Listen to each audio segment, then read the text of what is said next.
اللہ اللہ نحمده ونصلي على رسوله الكريم أما بعد أعوذ بالله من الشيطان الرجيم بسم الله الرحمن الرحيم من يهد الله فهو المهتدي ومن يضلل فأولئك هم الخاسرون۔ جس کو اللہ تعالی ہدایت دے پس وہی ہدایت والا ہے، جس کو گمراہ کر دے یہ لوگ بڑے خسارہ والے ہیں۔ پچھلی آیت میں اللہ تعالیٰ نے ایک واقعہ بیان فرمایا، ایک آدمی کا جو بڑا عبادت گزار تھا، نیک صالح تھا، مستجاب الدعوات بھی تھا۔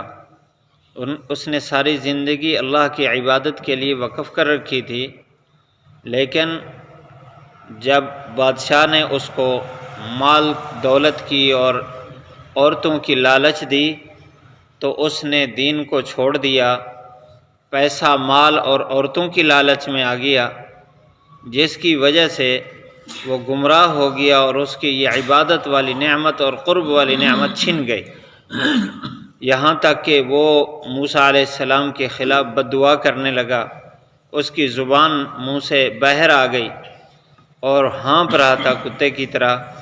اللہ تعالیٰ نے فرمایا فَقْصُصِ الْقَصَصَ، یہ قصہ بیان کیجئے تاکہ لوگ غور فکر کریں، اور اس مثال کو بہت بری مثال قرار دیا۔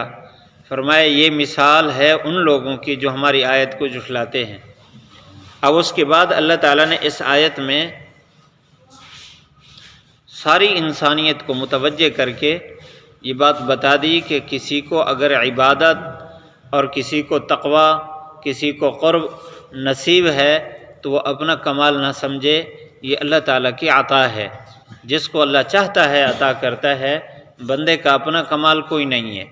تو فرمایا من یہد اللہ، جس کو اللہ ہدایت دے وہی ہدایت پر ہے، جس کو اللہ گمراہ کر دے تو وہ خسارے میں ہے۔ ہدایت کا کیا مطلب ہے؟ ہدایت کا مطلب یہ ہے کہ ہر موقع پر انسان صحیح راستہ اختیار کرے، نفع والا راستہ اختیار کرے، نقصان والے راستے سے بچ جائے۔ اور کیونکہ سارا نفع انسان نہیں جانتا مستقبل کا کہ مجھے کہاں نفع ہوگا کہاں نقصان ہوگا، تو اللہ تعالیٰ کی جو رہنمائی ہے اس رہنمائی پر چلے گا تو پھر اللہ تعالیٰ اس کو صحیح راستے پر آگے لگاتا رہتا ہے۔ اللہ تعالیٰ نے انسان کے اندر خیر اور شر کے جذبات رکھے ہیں۔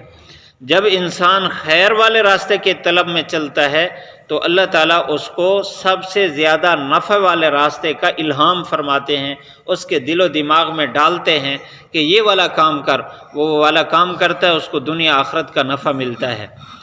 اور جو اللہ تعالیٰ کو ناراض کر دے، اللہ تعالیٰ اس سے ہدایت چھین لے، اس کو اپنے حال پر چھوڑ دے، تو کیونکہ انسان جاہل ہے، اس کو کوئی پتہ نہیں، اور نفس اور شیطان پھر انسان پر غالب آ جاتے ہیں اور وہ اس کو غلط راستہ بتاتے ہیں، اور غلط راستہ ظاہر بات ہے انسان اس میں راہ گم کر دے تو پھر نقصان ہی نقصان ہے، انسان کی زندگی برباد ہو جاتی ہے اس میں۔ اس لیے ہدایت بہت بڑی نعمت ہے۔ اللہ تعالیٰ نے ہدایت کی طلب کے لیے ہمیں بہت ترغیب دی ہے۔ اس لیے سورۃ فاتحہ، جس کو قرآن مجید کا خلاصہ کہا جاتا ہے اور ام القرآن اس کو کہا جاتا ہے، مغز قرآن مجید کا، اس میں اللہ تعالیٰ نے ہمیں دعا سکھائی ہے اہدنا الصراط المستقیم، کہ اللہ تعالیٰ سے سیدھا راستہ ہدایت مانگتے رہیں، اور ساتھ ہی گمراہی سے بچنے کا، غیر المغضوب علیہم ولا الضالین، کہ ضالین گمراہ لوگوں کے راستے سے ہمیں بچا۔ ہدایت والا راستہ اختیار کرنا اور گمراہی کے راستے سے بچنا، اس کی دعا اللہ تعالیٰ نے سورۃ فاتحہ کے اندر رکھی ہے، اور ہر رکعت کے اندر یہ سورۃ فاتحہ رکھ دی ہے۔ کوئی رکعت ایسی نہیں جو سورۃ فاتحہ سے خالی ہو، اس کی اہمیت کی بنیاد پر۔ اب یہاں اللہ تعالیٰ نے ایک بات فرمائی، من یہد اللہ فہو المہتد، جس کو اللہ ہدایت دے وہ ہدایت پر ہے، اور جس کو اللہ تعالیٰ گمراہ کر دے وہ خسارے میں ہے۔ یہاں انسان کے ذہن میں ایک سوال آتا ہے، تو انسان تو پھر مجبور محض ہوا، اس کا تو کوئی قصور نہیں ہے۔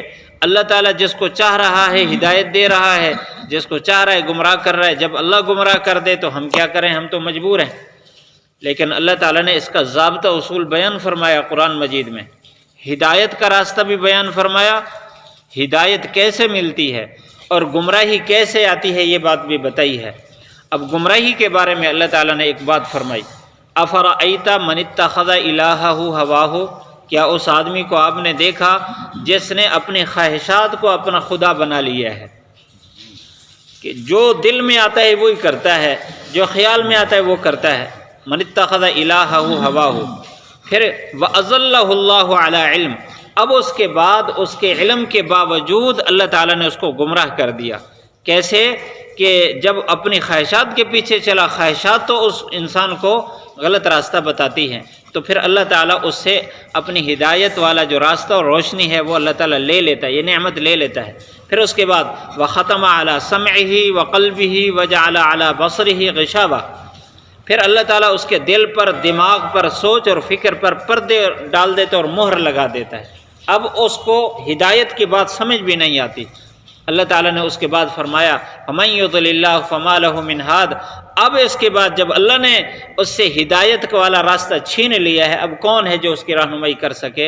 یہ انسان غلط راستے پر خود چلا، ابتدا خود کی، اللہ نے صرف ہدایت والا راستہ اور سوچ فکر کو جو عطا کر رکھی تھی وہ لے لی، بس یہ اپنی مرضی سے اب گمراہی کے راستے پر چل رہا ہے۔ اور ہدایت کے راستے کے بارے میں بتایا، فرمایا کہ وَيَهْدِي إِلَيْهِ مَنْ أَنَابَ، جو اللہ کی طرف رجوع رکھتا ہے اور جستجو رکھتا ہے اور اللہ تعالیٰ کو خوش کرنے کی فکر میں لگا رہتا ہے، اس کا دل اللہ کی طرف میل رہتا ہے، اللہ تعالیٰ اس کو صحیح راستہ بتاتا ہے، اللہ اس کو ہدایت پر لگاتا ہے۔ اب گمراہی کیسے انسان پر مسلط ہوتی ہے وہ بات بھی بتا دی، وہ انسان کے اپنے اختیار میں ہے، اور اسی طرح ہدایت کیسے اس کو ملتی ہے وہ بھی انسان کے اپنے اختیار میں ہے، وہ اس کو اختیار کرتا ہے۔ یہاں فرما دیا کہ جس کو اللہ تعالیٰ ہدایت دے بس وہی ہدایت پر ہے، لہذا ہدایت اللہ سے مانگنی چاہیے، اور جس کو گمراہ کر دے فَأُولَئِكَ هُمُ الْخَاسِرُونَ، یہاں جمع کا صیغہ بولا ہے اور حصر کے ساتھ، فرمایا سب سے بڑے خسارے والے ہیں وہی لوگ جن سے اللہ تعالیٰ ہدایت کا راستہ چھین لیتا ہے۔ اللہ تعالیٰ ہم سب کو ہدایت والا راستہ نصیب فرمائے اور گمراہی سے ہمیں ہر لمحہ محفوظ فرمائے۔ پڑھ لیجئے، مَن يَهْدِ اللَّهُ فَهُوَ الْمُهْتَدِي وَمَن يُضْلِلْ فَأُولَئِكَ هُمُ الْخَاسِرُونَ۔ من، وہ آدمی، یہد اللہ، جس کو اللہ ہدایت دے، فَهُوَ الْمُهْتَدِي، وہی ہدایت یافتہ ہے، وَمَن يُضْلِلْ، جس کو اللہ گمراہ کر دے، فَأُولَئِكَ هُمُ الْخَاسِرُونَ، یہی لوگ سب سے بڑے خسارے اور گھاٹے والے ہیں۔